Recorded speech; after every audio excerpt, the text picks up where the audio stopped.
Olá, alunos. Esse é o vídeo do dia 30 de agosto de 2021. Eu pretendo que seja um vídeo rápido para me expressar os conteúdos que a gente está trabalhando, uma espécie de revisão. E especificamente o vídeo de agora serve para dar um pressuposto, né, uma espécie de fundamento primeiro, no ponto de partida, para a gente realizar os estudos dos conteúdos que a gente está trabalhando nesse semestre, em todas as disciplinas, em todas as turmas. Bem, eu citei o seguinte exemplo para os alunos que estavam em sala de aula hoje sobre como que funciona uma mentalidade, um sistema cognitivo, um sistema neurológico, uma mente, um cérebro capaz de aprender. E eu usei para isso o que a gente chama de analogia ou metáfora. Então eu disse para eles que eu estou trabalhando num computador que tem um processador Core i5 de 10ª geração. Esse é o centro de processamento de dados do computador. É ele que vai fazer os processos de tratamento de dados envolvidos em cada aplicativo, que a gente também chama de software, que rodam no sistema operacional desse computador. E a metáfora é a seguinte: se eu tiver 7 bilhões de computadores fabricados com esse sistema de processamento de dados, com esse processador central, o Intel Core i5 de 10ª geração, a capacidade desses computadores será exatamente igual. O que vai variar são os programas que eu vou rodar neles, o sistema operacional e o software desse sistema operacional, os aplicativos. A analogia com o cérebro, com a mente humana, com o intelecto humano, com a forma de pensamento e de entendimento, a cognição e os processos neurológicos no ser humano são exatamente dessa mesma ordem. Nós nascemos com um sistema de hardware, de dispositivo, com um processador de dados, que é o nosso cérebro, que vem sendo aperfeiçoado há milhões de anos.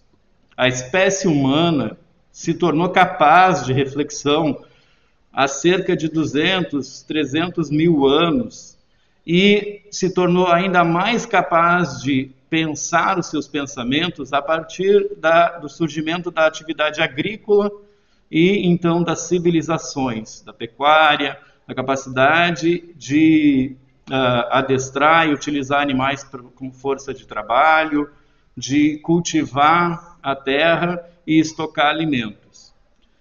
Isso não significa que o centro de processamento dos homens da pré-história, dos caçadores-coletores, fosse inferior ao nosso. Isso significa que a mentalidade coletiva, a capacidade intersubjetiva das pessoas crerem em crenças que elas compartilham umas com as outras e de produzirem sistemas coletivos de produção e acumulação de alimentos e recursos, se aperfeiçoa com o surgimento da civilização. Mas, provavelmente, as capacidades cognitivas dos caçadores-coletores em determinados aspectos, quando comparados aos do homem moderno, eram ainda mais sofisticados. Bem, isso como pressuposto estabelece que não há ninguém com uma inteligência maior que as outras. O que ocorre é que o nosso cérebro dedica sua capacidade de processamento de dados, seu intelecto, suas habilidades cognitivas a diferentes contextos.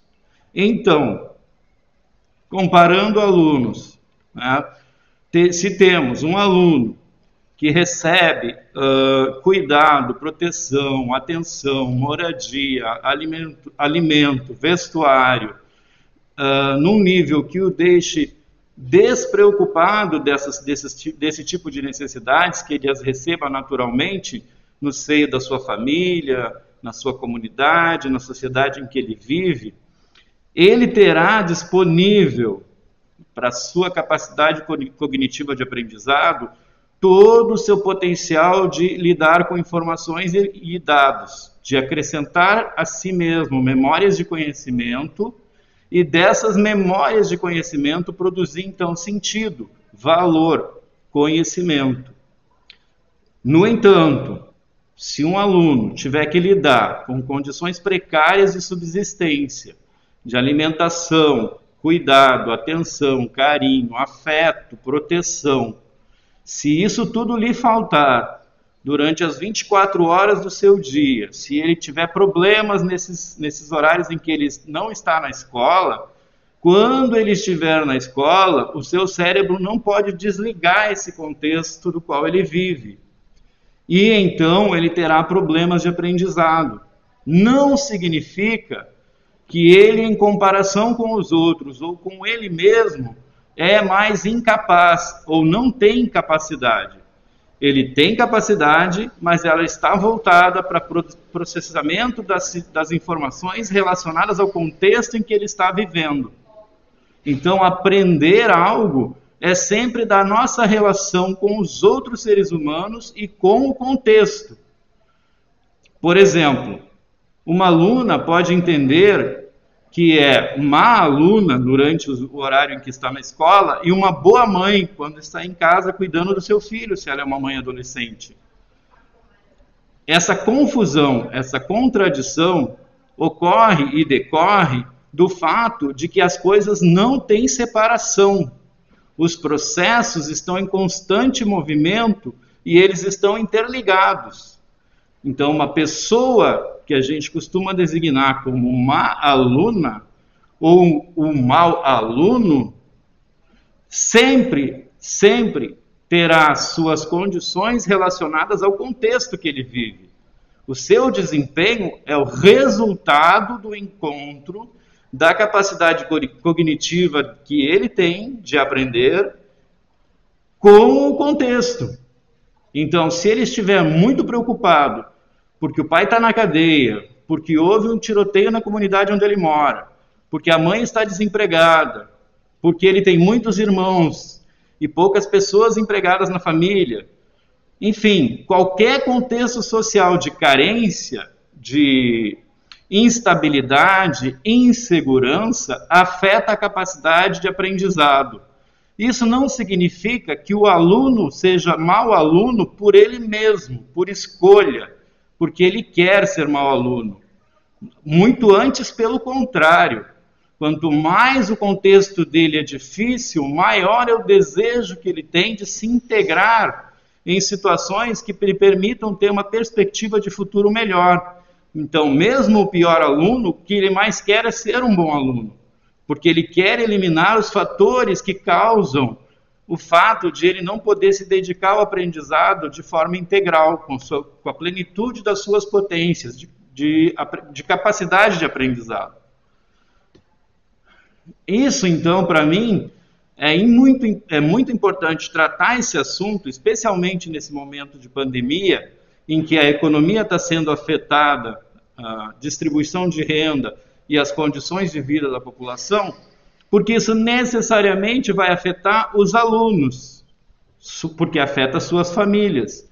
E suas famílias são o contexto, quando nós estamos falando de jovens e adolescentes, o contexto de sobrevivência deles. E se uma necessidade de sobrevivência se impõe sobre uma necessidade de aprendizado, é óbvio que as necessidades de sobrevivência vão prevalecer e vão se manifestar com maior intensidade. Então não podemos esperar que, diante de condições socioeconômicas precárias, as pessoas tenham um bom desempenho escolar. Esse era o recado de hoje. Eu vou passar esse vídeo para todas as turmas, porque ele fundamenta praticamente todo o processo educacional, ele é a base da construção de vínculo que permite aprender, ou seja, ter o respeito pelo aluno no sentido de reconhecer o contexto em que ele está e não acreditar na ilusão de que ele escolhe ser um bom ou mau aluno do nada. Que o que acontece com ele está sempre no controle absoluto dele mesmo. Isso não é verdade, isso é uma ilusão, E se a gente reconhece que esse problema está presente, então a gente cria as condições para o aprendizado, mesmo em situações de precariedade. Agora, se a gente nega essa realidade, a gente rouba do aluno a capacidade que ele tem de desenvolver plenamente suas aptidões, suas habilidades cognitivas, seu intelecto, sua mente, seu conhecimento. Obrigado e até a próxima aula gravada. Um abraço para todos e bons estudos.